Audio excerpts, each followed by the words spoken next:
Labour has alienated business with rhetoric that appears to knock down wealth creators, leadership contender Yvette Cooper has said.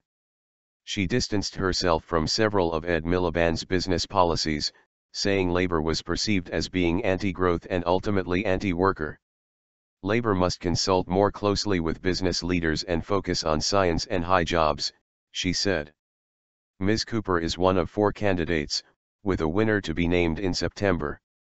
Another candidate, Andy Burnham, has already called for a referendum on the UK's membership of the EU, promised by the Conservatives, to be brought forward to 2016 in order to end uncertainty for business. Mr Burnham has been boosted by an endorsement from Dan Jarvis, the former soldier regarded as one of Labour's rising stars. He told the BBC Mr Burnham had a basic authenticity and would be able to reconnect with voters who had deserted the party. Fresh start.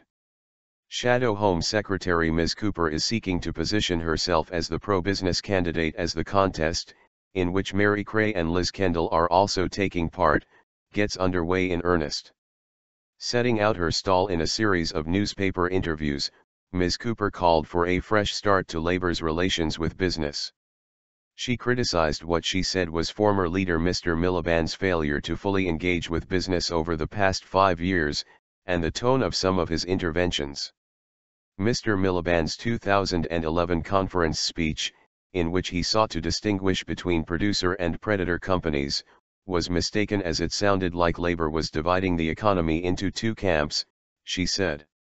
It sounded anti-business, anti-growth and ultimately anti-worker for the many people employed by large companies in the UK, she said.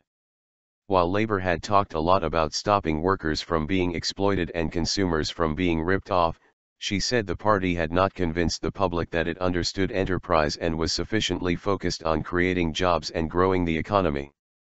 Rude surprises. Ms Cooper also argued that Labour should drop its opposition to the government's cut in corporation tax to 20%, and also focus on boosting productivity by investing in advanced manufacturing and aspiring to make the UK the science and technology capital of Europe.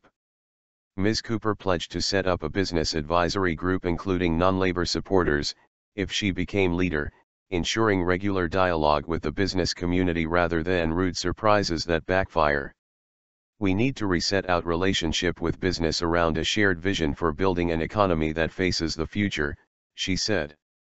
The opportunities of the digital economy and of knowledge-intensive jobs must be seized by both our government and businesses. Real appeal. All the 4 declared contenders are making pitches to different groups at the start of what will be a 3-month campaign, with the early skirmishes focusing on Labour's record in government, particularly on spending, and its relationship with the unions. Sources told the BBC that Ms Cooper already had the support of the 35 MPs required for candidates to get on the ballot paper, after the names of 14 backers, including a number of shadow ministers, were released. Ms Kendall has called for a fundamentally different approach from the next Labour leader on issues such as public sector reforms, while Ms Creagh has said Labour failed to articulate a plan to make the UK more competitive. Labour's outgoing leader in the House of Lords has suggested that whoever is elected in September could be reaffirmed in 2018. Baroness Royal said Labour might choose to reconsider whether they had the right man or woman to go forward to the 2020 election, taking into account changes in the political landscape after the EU referendum and a possible new Conservative leader.